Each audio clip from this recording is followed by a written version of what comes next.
Sunil ji competition classes में आपका स्वागत है। आज के अंक में मैं एक ऐसे दिल्ली सल्तनत के शासक के बारे में बतला रहा हूँ जिसने ब्राह्मणों पर पहली बार जजिया कर थोप दिया था, लगा दिया था।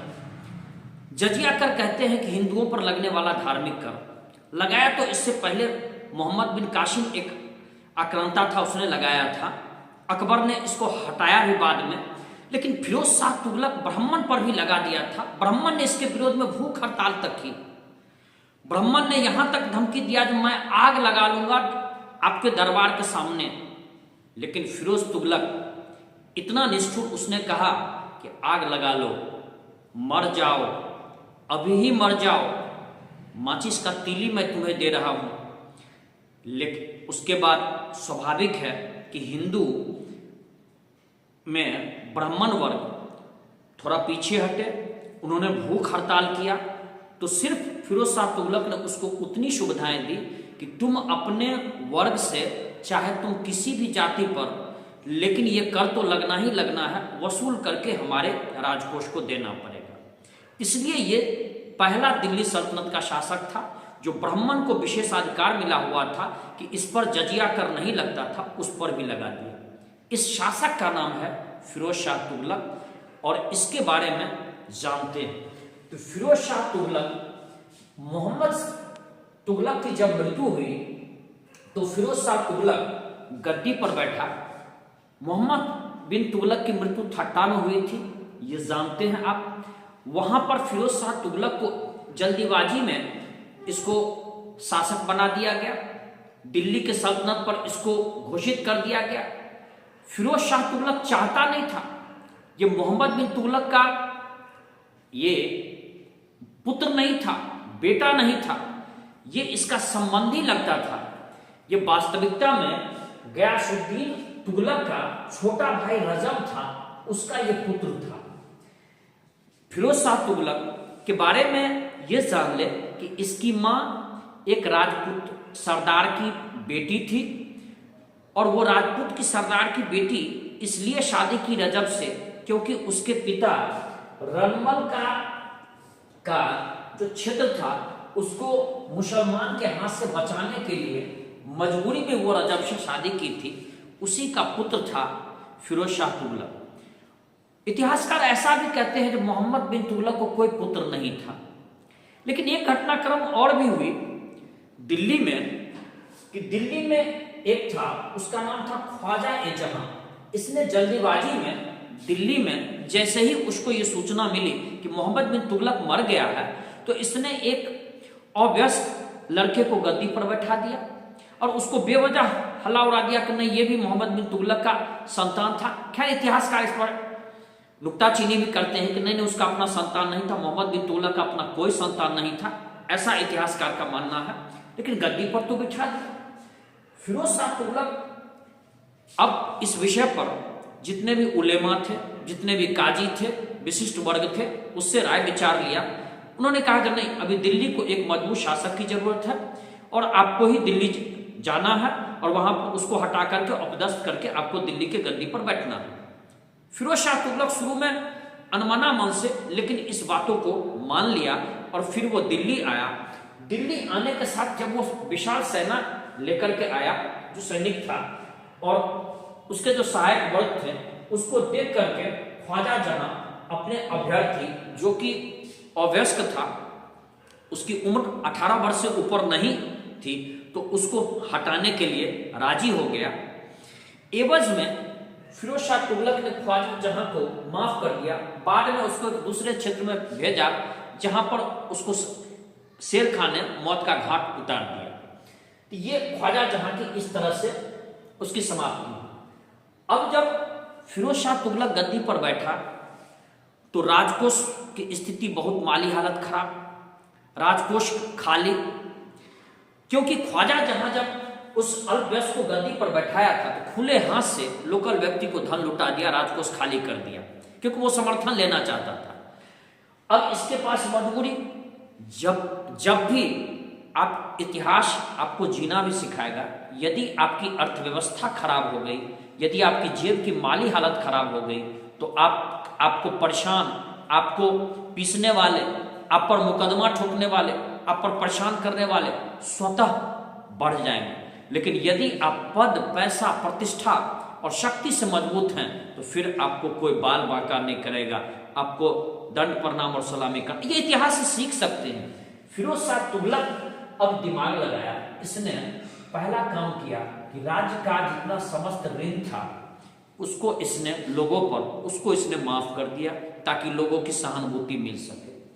इसके बाद इसने जितने पदाधिकारी थे उनके वेतन में वृद्धि कर दिया और इसने कहा पदाधिकारियों को कि किसान को कष्ट मत देना, किसान को बेवजह थोप करके और जबरदस्ती कर मत वसूलना ताकि किसान नाराज न हो। ये इसने एक अच्छा काम किया। इसके बाद सूबेदार को एक छूट मिली हुई थी कि ये जनता से भेंट लेता था प्रतिवर्ष। इसने सूबेदार को कहा कि खबरदार, तुम किसी भी किसान, किसी भी आम जनता से ये शुल्क नहीं ले सकते हो और इस शुल्क, विशेष शुल्क पर पाबंदी है, यदि लोगे तो मौत के घाट उतार देंगे। इससे किसान खुश हुआ, जनता खुश हुई। और जैसा कि जानते हैं ब्राह्मण पर जजिया कर लगाया था। ये क्या घटनाक्रम हुई मैंने आपको शुरुआत में ही बता दिया। इसने 24 प्रकार के जो कष्टदायक कर थे पूर्व के समय में, उसको इसने 4 प्रकार में बदल दिया। किस किस में? एक खराज, ये भूमि के उपज पर लिया जाने वाला कर था, सबसे महत्वपूर्ण। दूसरा जजिया, ये हिंदुओं पर लगने वाला धार्मिक कर था। हिंदू आज भी और पूर्व के समय में भी धार्मिक यात्रा के प्रति उनका प्रेम था और ये हिंदू की संस्कृति भी है। अभी भी गंगोत्री, यमुनोत्री, कैलाश पर्वत, अमरनाथ बाबा के भेंट दर्शन, केदारनाथ, बद्रीनाथ, अयोध्या, देवघर बराबर लोग जाते रहते हैं। लेकिन उस समय था कि यदि आप धार्मिक यात्रा करेंगे तो आपको शासक के पास एक विशिष्ट शुल्क जमा करना पड़ता था, वो जजिया कर था। वो पहले ही ब्राह्मण को नहीं लगता था, इसने ब्राह्मण पर भी लगा दिया। इसके बाद आता है जकात। जकात एक ऐसा कर था जो मुस्लिमों से लिया जाता था और इसको ही मुस्लिम को दान वान देने में इसको खर्च कर देता था। ये मुस्लिम को संभवतः उसके उपज का कहा जाता है कि एक छोटा सा अंश लिया जाता था और उन्हीं के दान, कल्याण, पुण्य में इसको खर्च कर दिया जाता था। खम्स कहा जाता है कि युद्ध के लूट में हिस्सा। युद्ध में सैनिक लूटते थे तो पहले का नियम था कि 4/5 भाग सैनिक का होता था, 1/5 भाग राजा का होता था, राजकोष में आता था। अलाउद्दीन खिलजी ने सिस्टम को बदल दिया, कहा नहीं 4/5 ये राजा का होगा, राजकोष में जाएगा, 1/5 ही सैनिक को मिलेगा।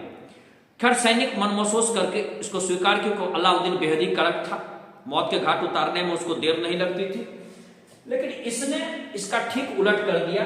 जैसा इस्लाम में प्रावधान था कि 1/5 ही राज ने राजकोष में जमा करवाया और बाकी 4/5 भाग सैनिक को दे दिया। इससे सैनिक भी खुश हो गए।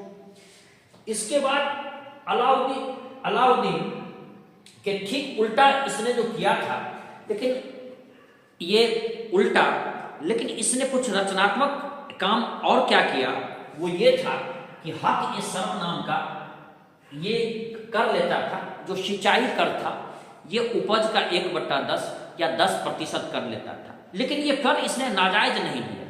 इसने सिंचाई के लिए विशेष प्रावधान किया। 5 बड़े बड़े नहर बनवाए, कुआं खुदवाया।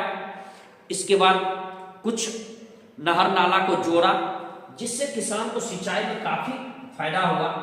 जलाशय को दुरुस्त किया। उपज इतनी बढ़ गई कि अफीक कहता है कि सामग्री का भाव इतना कम गया और उपज इतना अच्छा होने लगा कि अगले 40 वर्ष तक जनता को अकाल नहीं देखना पड़ा, किसी भी तरह का अकाल नहीं आया और सामग्री बहुत सस्ती हो गई थी। हर जनता अन्न से भरपूर था, तो ये एक फायदा हुआ। इसके बाद इसने राजकोष में आमदनी बढ़ाने के लिए 1200 फलों का बाग लगवाया, जिसमें लगभग 1,80,000 टका की इसकी आमदनी हुआ करती थी। ये राजकोष से इससे वृद्धि हुई, राजकोष में आमदनी बढ़ गई और राज परिवार के आवश्यकता के लिए इसने 36 शाही कारखाना लगाया, जो राज्य ही चलाता था। परिणाम हुआ क्या कि फिरोज शाह तुगलक की व्यवस्था दुरुस्त हो गई, और जब आपका जेब दुरुस्त रहेगा, जब आपकी आर्थिक स्थिति अच्छी रहेगी, तो आपका सारा अमन चैन, आपके सारे काम समाधान हो जाएंगे।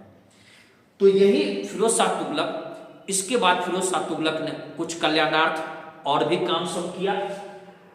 लेकिन फिरोज शाह तुगलक का निगेटिव पक्ष भी है। फिरोज शाह तुगलक में कुछ नकारात्मक बातें भी थे, जिसके बारे में जान लीजिए। न्याय व्यवस्था में फिरोज शाह तुगलक बेहद ही क्रूर था। ये सजा ऐसा ही देता था जो एक क्रूर शासक प्रायः देता था। हाथ पैर काट लेना, कान नाक काट लेना, शरीर में कील ठोक देना, हाथ में कील ठोक देना, हाथ पैर का हड्डी तोड़ देना, ये बेहद ही क्रूर सजा दिया करता था। इससे एक तरफ फायदा ये हुआ कि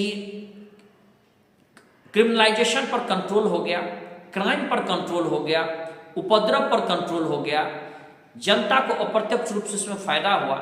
यहां तक कि इसने ये कहा था कि यदि किसी हिंदू की भी रास्ते में मौत होती है, उसके शव का परीक्षण करना, उस सरदार जो उस क्षेत्र का सरदार है, और यदि उसके शरीर पर चोट का निशान है तो फिर सरदार तुम फंसोगे। इसलिए जनता एक इस मामले में निश्चित थी कि क्राइम इसने घटा दिया। इतना क्रूर सजा देता था, जो अमानवीय सजा भी आज के समय में कहा जा सकता है। सैनिक अभियान के मामले में यह डरपोक था। यह अलाउद्दीन खिलजी जैसे दक्षिण में बढ़ चढ़ कर आक्रमण न किया न करवाया। ये डरपोक था। ये भारत भले ही दिल्ली सल्तनत का शासक था, इसके हाथ से बंगाल 2 बार ये बाहर निकल गया, और 2 बार इसने बंगाल पर चढ़ाई भी की। एक बार 1353-54 में, दूसरा बार 1359-60 में। लेकिन दोनों बार ये आक्रमण तो किया, लेकिन इसको सफलता नहीं मिली। ये दक्षिण भारत की तरफ बढ़ने की कोशिश नहीं किया, क्योंकि इसका ये मानना था कि कहीं हम उधर बढ़ेंगे तो हमारा दिल्ली ही ना हमारे हाथ से निकल जाए। इसलिए ये अच्छा आक्रमणकारी नहीं था। कुछ इतिहासकार कहते हैं इसको युद्ध से डर भी लगता था। यदि कोई शासक प्राचीन काल का युद्ध से डरने वाला होता था, या तो उसका ही शासन आगे जाके कमजोर हो जाता था, या आगे आने वाले उसके वंशज ज्यादा दिन टिकते नहीं थे। यही फिरोज शाह तुगलक के बाद हुआ भी। लेकिन कुछ इस पर नकारात्मक चीज था कि यह धार्मिक रूप से बहुत कट्टर था। इसने 1360 ईस्वी में जाजनगर, जिसमें भानुदेव तृतीय का शासन था, वहां पर इसने आक्रमण किया और जगन्नाथ मंदिर को नष्ट कर दिया और इसकी संपत्ति को लूटा। ये इस पर एक कलंक है। इसके बाद 1365 ईस्वी में कांगड़ा हिमाचल पर इसने सफल आक्रमण किया और ज्वालामुखी मंदिर को लूटा। यहां से लगभग 1300 संस्कृत ग्रंथ प्राप्त किया, जिसको फारसी भाषा में इसने अनुवाद भी करवाया। और अनुवाद में इसने एक विशेष व्यक्ति की नियुक्ति भी किया था, विद्वान का, जो इसके पक्ष से अनुवाद किया। तो ये शिक्षा में भी अभिरुचि रखता था। जो व्यक्ति विद्वान होते थे उनको ये खर्च भी देता था, और ग्रंथ का अनुवाद ये करवाते रहता था। एक और देखिए, ये संस्कृत नक्षत्र विज्ञान से संबंधित संस्कृत ग्रंथ का फारसी में दलियात ए फिरोजशाही नाम से इसने अनुवाद करवाया था। नक्षत्र विज्ञान से, ग्रह गोचर से संबंधित, इससे संबंधित पुस्तक। फिरोज शाह तुगलक जब इसका राजकोष की व्यवस्था अच्छी हुई तो इसने 3 अलग विभाग भी बनवाया, जो इसके सामाजिक कार्य में अच्छा कार्य आप कर सकते हैं। एक दीवान ए बंदगाम, जो बंदियों से संबंधित था। इसके काल में बहुत लगभग 1,80,000 बंदी ये हो गए थे। इसने कह रखा था कि यदि कहीं पर आक्रमण कोई सरदार करता है तो उसको जो अच्छा बंदी मिलता है, हिस्ट पुष्ट हो, उसको भेज देना, उसको हम अपने महल के सेवा में रख लेंगे। तो बंदियों के लिए इसने अलग विभाग ही बनाया था, जिसका विभाग का नाम दिया दीवान ए बंदगाम। दूसरा विभाग था दीवान ए खैरात। ये गरीबों और असहाय के कल्याण के लिए इसने दान विभाग बनवाया था, विशेष रूप से महिलाओं के लिए, जो असहाय महिला थी, विधवा महिला के लिए, और फिर असहाय लड़कियों के लिए, जिसको यदि शादी का दिक्कत होता था तो ये राजकोष से ही खर्च करके उसका शादी विवाह भी संपन्न करवाता था। तो ये 3 विभाग इसके अच्छे कार्यों में गिना जाएगा। इसके बाद इसको नए शहर बसाने का शौक था। नया शहर इसने फतेहाबाद, हिसार, फिरोजपुर, जौनपुर, फिरोजाबाद, कई शहरों की इसने नींव डाली, स्थापना किया। कुछ तो शहर आज भी बसे हुए हैं, चल रहे हैं, आज भी धन आगे बढ़ रहे हैं। इसके बाद कुतुब मीनार की इसने मरम्मत करवाई। कुतुबुद्दीन ऐबक द्वारा आरंभ किया गया, इल्तुतमिश द्वारा पूरा किया होगा। इस पर कहा ऐसा जाता है कि इस पर ठनका गिर गया, जिसके कारण इसका ऊपरी हिस्सा टूट गया। तो ऊपरी हिस्सा टूट गया, एक मंजिल इसका डैमेज हो गया, 4 मंजिल में से एक मंजिल डैमेज होने के कारण 3 मंजिल बच गया। इसने इस पर 2 मंजिल और बनवा दिया। तो फिरोज शाह तुगलक के ये अच्छे कार्यों में ये भी गिना जाएगा। सिक्का के रूप में इसने 2 सिक्का विशेष रूप से चलाया, एक अड्ढा और दूसरा विक। अड्ढा तांबा का सिक्का होता था, विक चांदी का सिक्का होता था। इसके बाद इसने स्तंभ लेख, जिस पर संभवतः अशोक की बातें कुछ लिखवाए हुए थी, ये इसको बहुत पसंद पड़ा और इसको इसने टोपरा से, जो कि हरियाणा के स्थान संभवतः आप अंबाला मान लें, वहां के निकट ये गड़ा हुआ था। इसको अच्छा लगा, इसने टोपरा से स्तंभ लेख उखड़वा करके और दिल्ली के फिरोज शाह कोटला, जो आज क्रिकेट के भी मैदान के रूप में जाना जाता है, उसी स्थान पर गड़वाया। फिर इसको एक और स्तंभ अशोक के काल का बड़ा पसंद आया, वो उत्तर प्रदेश के मेरठ में गड़ा हुआ था। इसको भी इसने उखड़वा करके दिल्ली में ही गड़वाया और ये हिंदू राव अस्पताल के बगल में आज भी देखा जा सकता है। क्षमा चाहूंगा, ये दिल्ली का पहला सुल्तान था। इसमें इसने बहुत ज्यादा काजी और उलेमा को अपने शासन में महत्व दिया, उसके हर बात को मानता था।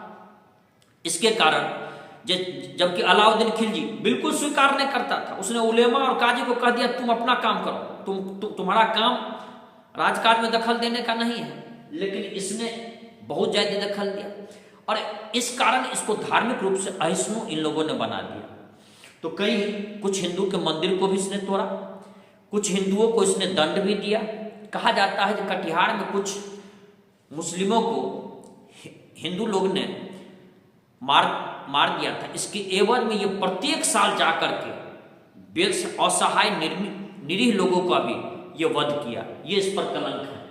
इसके बाद आइए कि ये इतना ही नहीं था, ये सुन्नी मुसलमान था, ये शिया पर भी शक किया करता था और शिया को भी ये कई बार दंडित किया। तो धार्मिक रूप से ये बेहद ही कट्टर था। किसान के लिए ये अच्छा था, ये राजस्व के लिए अच्छा था, सामान्य लोगों के लिए इसके काल में अन्न सस्ता था। लेकिन यहाँ पर धार्मिक रूप से इसका कारण था कि उलेमा और काजी के प्रभाव में ये बहुत ज्यादा पड़ा हुआ था। इसके बाद लेकिन फिर भी इसके काल में एक बात जरूर संक्षेप में कहा जा सकता है, अन्न बहुत सस्ता था, लोग को काफी सस्ता अन्न मिलता था, सिंचाई व्यवस्था बहुत अच्छी थी, कृषक खुश थे, अकाल नहीं पड़ा। इसलिए सर हेनरी इलियट और एल्फिंस्टन ने कहा कि यह सल्तनत युग का अकबर था।